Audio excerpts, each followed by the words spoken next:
और इसी में हमने कथा और सुनी है कि घर में ही माता जी, जो आप पूज्य श्री माता जी हैं, वो एक बार सो रही थी और उनके ऊपर ऐसा कुछ मूंगफली रखी थी और पूज्य गुरुदेव ने ऐसा डंडा मारा। वो एक ऐसी कथा है। हाँ, एक्चुअली हमारा जो पुराना गांव है ना, ये बिलास, हम तो यमुनानगर डिस्ट्रिक्ट में हमारा गांव, एक हमारा पुराना गांव बिलासपुर, वहाँ भी हमारी जमीन है। तो उस एरिया में मूंगफली होती है। अच्छा। हमारे जहाँ हम प्रेजेंट में रह रहे हैं वहाँ तो नहीं होती, उस एरिया में होती। तो हमारे वहाँ हमने खेती वहाँ बिनाई पे देखी, 10-12 एकड़ हमारी जमीन की वहाँ पर थी, तो वहाँ से आ जाती थी मूंगफली, उसकी बात है। अच्छा, तो वो कथा क्या, एक बार आप अपने ही, क्योंकि आपने आप उस सबके प्रत्यक्ष प्रमाण है कि आप साथ में थे और आप भी लीला में तो रहते थे, सब लीला महाराष्ट्र की जो रही हैं उस सब में आप श्री साथ रहते थे। लेकिन क्योंकि एकांतिक वार्तालाप में बहुत बार पूज्य दीदी जी, महाराष्ट्र की जो दीदी जी हैं अभी सामने विराजमान है, तो आप सभी हमको ऐसी ऐसी लीलाएं बताते हैं, कभी कभी महाराष्ट्र हमें बताते हैं, तो हमने सोचा ये लीला आप तक भी पहुंचनी चाहिए। तो आप श्री भी उस समय साथ में ही थे, तो पूरा उसको थोड़ा सा विस्तार में बताइए कि क्या था कि डंडा मारा और नीचे चुन्नी सी रखी कि उसी में गिरेंगी वो, तो पूरा ऐसे विस्तार से बताइए, सुनने वालों को बड़ी दिलचस्पी से। वो हमारा जी ने मूंगफली का था, वो बोरी में ऊपर रखी वो जी, तो नीचे सुराख कर दिया, और डंडे से सुराख कर दिया। तो आप श्री को ऐसा लगा कि डंडे से कुछ ही गिरेंगी। बच्चे थे 14, बचपना तो रहा ही है कि जब 10-12 बच्चों में फिर वो ज्यादा गिर गई, ज्यादा गिर गई।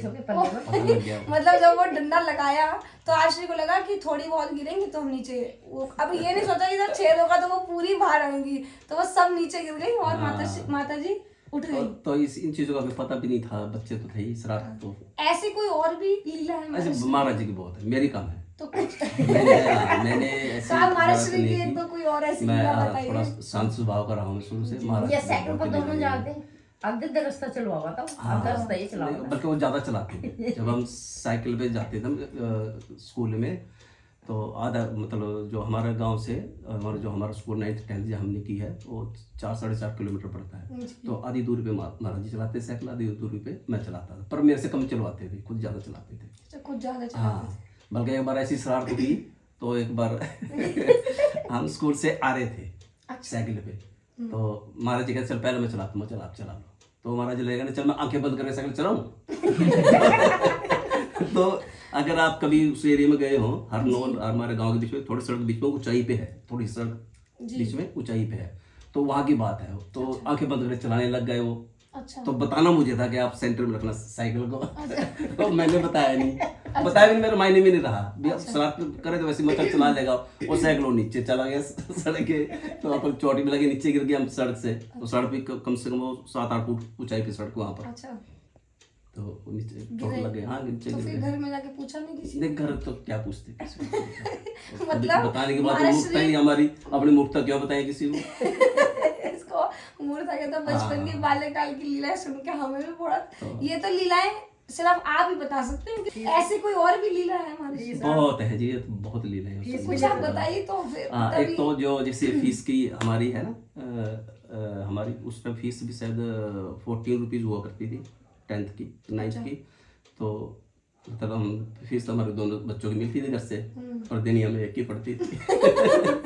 अच्छा, मतलब एक बच्चे घर की से आप माफ थी। फीस लेते थे 2 की, लेकिन स्कूल में फीस देते थे 1 की। तो जो 1 की फीस होती थी उसका क्या करते थे? और ये भी मतलब महाराज जी की जिम्मेवारी थी कि वो फीस लेके आते तो वही आगे देते थे। वही जो बचते उसे वही खर्चा अपने ढंग से किया करते थे। तो वो कहाँ खर्चा करते? खाने पीने में, इलायची खाली कुछ भी खाना पीना जो भी होगा। उस टाइम 14 रुपए की बहुत वैल्यू थी। 83 की बात है जी, 82-83 की। 14 रुपए में हमारा महीना का खर्चा बढ़िया चलता था। वो पूज्य महाराष्ट्र ने बताया था, क्योंकि महाराष्ट्र को बचपन से ही था गायन का, तो महाराष्ट्र कहते मैं उसको पर बचा के मैं इलायची लेके गायन का इसको, और एक ये अपना सरस्वती की बहुत पूजा किया करते थे बचपन से, उसका फास्ट भी रखा करते थे जी। और हमारे पास में है, बल्कि वहाँ जाया करते थे, मुस्तफाबाद पड़ता हमारे पास में, सरस्वती का मंदिर है वहाँ। अच्छा, तो श्रवण किया आप सभी ने कि महाराष्ट्र बचपन में नटखट रहे हैं। आपने लीलाएं सुनी कि जैसे श्री ठाकुर जी अपनी बाल लीलाएं करते थे, वैसे ही पूज्य महाराष्ट्री भी नटखट ही रहे हैं। तो जैसे महाराष्ट्री और आप सबसे छोटे हैं। हाँ, एक शरारत और की एक बार। जैसे गांव में ना बच्चे थे, माँ बाप ने हमारे से काम कम ही करवाया खेत में, तो हम घास काटने का होता ना, गाँव में घास काट रहे थे, तो मतलब महाराज जी बाई चांस थे नहीं, तो मैं घास में वो जो पीछे मुट्ठी लगाते नहीं घास काटने जानवरों के लिए, तो आगे मशीन चल रही थी, तो ये इसने मेरे को द्वार से झांका। अच्छा। तो मैंने कहा अभी तूने आना था, अभी घास कटवा साथ में मिलना, तो इसने मेरे तरफ को ऐसे कर दिया, मेरे तरफ उंगली कर दी, बताना था। तो मैंने बताया नहीं। अब मैं नीचे घास उठाया, मुट्ठी लगा दी उसमें, मशीन में उठाया, उसके बाद अगले और जो चला रहा था उसने देख लिया उसको कहते बताना नहीं। अच्छा। भी मैं यहाँ खड़ा हूँ, बताना नहीं, भी मेरे को नहीं बताना। अच्छा ये बात मुझे पता, उसको भी पता। उसको भी बोलते बता नहीं, मुझे बोले बताया, उन्हें बताया ही नहीं। अच्छा वो उसका मजा आ गया, उसे तो घास काटना नहीं पड़ा, सारा हमें ही काटना पड़ गया। मतलब घास काटने से बचने के लिए मेरे को बताना मत बताना, उनको कह रहे आपको उसको आगे से बता दियो, बाद में पता लगा कि हमारा दोनों तो ये तो जो वैसे भी खैर महाराष्ट्री अभी भी हंसमुख स्वभाव के ही है, लेकिन इतनी शरारतें तो हम प्रथम बार पूज्य महाराष्ट्री की भी सुन रहे हैं कि महाराष्ट्री अपने बाल्यकाल में ऐसी शरारत करते थे। कपड़े हमारे जैसे देते थे करके। अच्छा एक ही बैग रहा हमारा, स्कूल में जाते ना, एक ही बुक्स रही, उसे हमने स्टडी की। पता है कई दफा ना मेरी माँ पढ़ने में हम टोपते हैं, पढ़ने से तो हम ये भी है कि पूज्य महाराष्ट्री से आज भी आप किसी भी विषय में बात कर लीजिए, चाहे साइंस ले लीजिए, चाहे फिजिक्स ले लीजिए, मैथ्स ले लीजिए, कोई भी आप चर्चा कर लीजिए, चाहे गृहस्थ की चर्चा कर लीजिए, चाहे आप अध्यात्म की चर्चा कर लीजिए, महाराष्ट्री आज तक किसी भी चीज में ऐसा हमने तो नहीं देखा कि कृपा से महाराज जी कहीं भी ऐसा हो कि अच्छा ऐसा या नहीं उनको उत्तर मिलता है। हर चीज का इतनी विस्तार से उत्तर देते हैं, यहाँ तक कि जो ये मंत्रपीठ बन रही है, आप सब हमारे सामने जो दर्शन हो रहा है, ये सब वैसे भी जो आए हैं, जो सरिये का काम कर रहे हैं कुछ है, तो उनका भी ये कहना है कि इतना आसान नहीं है ये सब चीज़ें करना, जितनी डिटेलिंग से महाराज जी बताते हैं। तो वो भी जो मतलब यहाँ पे जो मिस्त्री भी आते हैं वो भी कहते हैं कि हमारे रोज का काम है, लेकिन जितने एंगल से महाराज जी देख के उसको बताते हैं तो उनको भी लगता है कि हाँ ये तो ऐसे ही होना चाहिए था, हमारे दिमाग में बात क्यों नहीं है। बिल्कुल, ये मतलब इस बात की बात है, जो काम आप जुनून के साथ करोगे ना तो आपको भी ऐसे ही लगेगा। तो महाराष्ट्री का वैसे अब जैसे पूज्य महाराष्ट्री ने इतनी बड़ी बड़ी सेवाएं की ठाकुर जी की कृपा से, पूज्य महाराष्ट्री तो अपने आप को श्रेय नहीं देते, लेकिन ठीक है जो भी निमित्त महाराष्ट्री को चुना श्री ठाकुर जी ने, तो बचपन से ही महाराज जी का ऐसा था कि बड़े ही काम करने, ऐसा कि बड़े बड़ी ही सोच थी महाराज जी की। देखो सोच महाराज की बड़ी थी, और आप मेरे काम के बारे में भी आपको पता होगा जी बिल्कुल। तो हमने तो कभी सोचा नहीं था कि हम मूवी बना सकते हैं, फिल्में बना सकते हैं, और मेरा अपना सपना था निभार का इंडस्ट्री से, मतलब काम महाराज जी के भी चलो तो आध्यात्मिक रास्ते पे हैं, जो कि उच्च कोटि के काम किए, और वो जो फिजिकली संसारिक काम मैंने किया, मेरा भी मतलब छोटे हम जो छोटे से गांव से ही हैं, तो सारे काम ये तो पूज्य महाराष्ट्री भी कहते हैं कि अध्यात्म में और ओवरऑल इसमें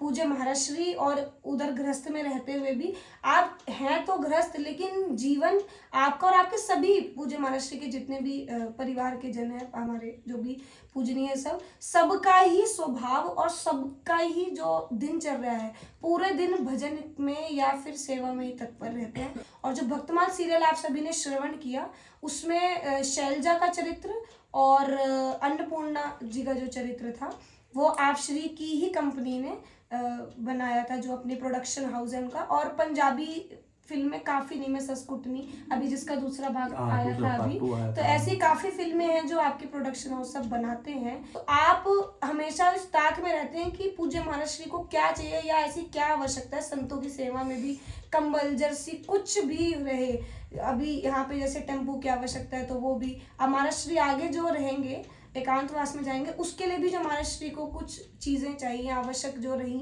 वो आप श्री की तरफ से ही सबकी व्यवस्था होती है।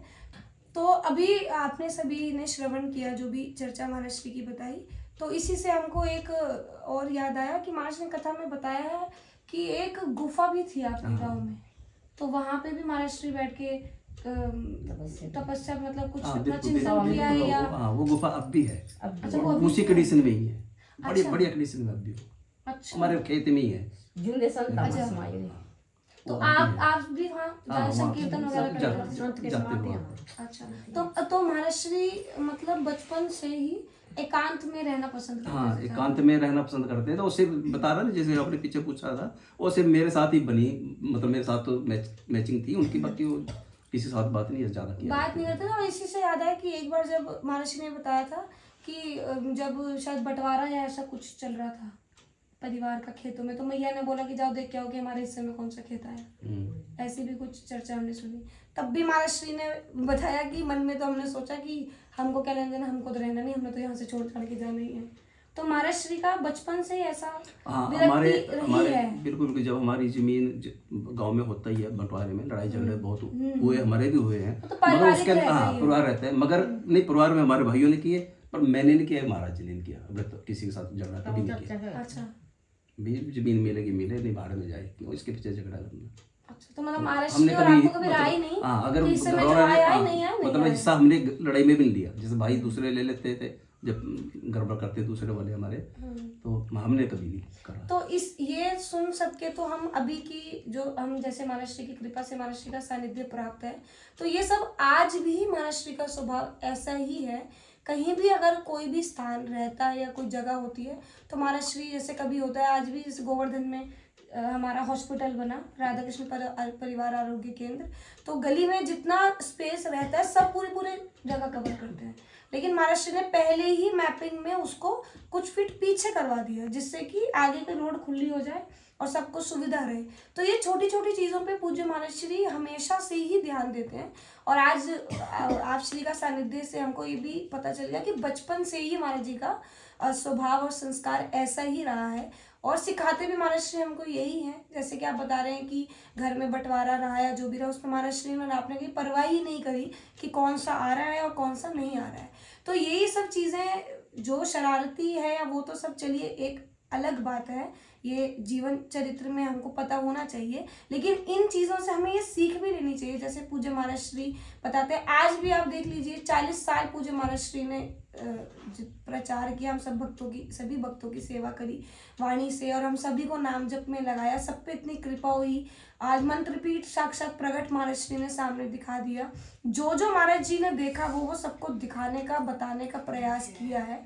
अब ये हम पे निर्भर करता है कि हम उस चीज़ को कितना अपनाते हैं, कितना उस चीज़ को अपने जीवन में उतारते हैं। तो ये सब चीज़ें हमें महाराज श्री से सीखनी चाहिए। आजकल सभी गृहस्थ जीवन में यही सब चल रहा है, तो ऐसे गुरुदेव को पाकर हम भी धन्य हैं, और कृपा पूर्वक हम श्री ठाकुर जी से इस चीज़ का धन्यवाद करते हैं कि ऐसे गुरुदेव भगवान कृपा करके हमारे जीवन में आए। तो अब ये हम ही सब का कर्तव्य बनता है कि सब जीवनी महाराज श्री की जितनी है, कुछ ऐसी भी चर्चा रहती है जो सब हम कुछ मर्यादा पूर्वक नहीं बता सकते, लेकिन कुछ जो भी शरारतें भी आपके सामने बताई कि वो बचपने में जो एक होती हैं वैसी शरारतें रहीं।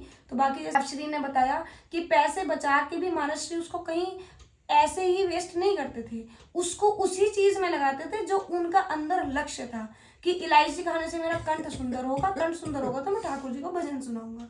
तो ऐसे ही हम भी जो भी कार्य या क्रिया करें उसको अपने लक्ष्य को ध्यान में रखते हुए करें। तो आपका हम बहुत बहुत धन्यवाद करेंगे अंकल, आपके चरणों में दोबारा कोटि कोटि प्रणाम करेंगे, धन्यवाद करेंगे। और सभी जो दर्शक हमारे देख रहे हैं उन सबकी ओर से भी आपको धन्यवाद कि महाराज श्री की यही बाल्यकाल की लीलाएं हम सब के सामने और इसका हम सब आनंद ले सकें। तो ऐसे ही और वीडियोस को देखने के लिए आप हमारे तीनों चैनल्स को यूट्यूब पर सब्सक्राइब कर सकते हैं। प्रथम चैनल पूज्य महाराज श्री के नाम से ही है, स्वामी करुणदास जी इस नाम से यूट्यूब चैनल है, दूसरा है चलन छाया के नाम से, और तीसरा है निम्बा टीवी के नाम से। निम्बा टीवी एप्लीकेशन भी है, उसको भी आप लोग डाउनलोड कर सकते हैं। साथ ही 23 फरवरी से पूज्य महाराज श्री के रिलेटेड सत्संग और जो महाराज श्री की कथाएं हो चुकी हैं उसका सबका प्रसारण डी लाइव हम सभी प्रयास करके आप सब तक पहुंचाते रहेंगे। जय जय श्री राधे।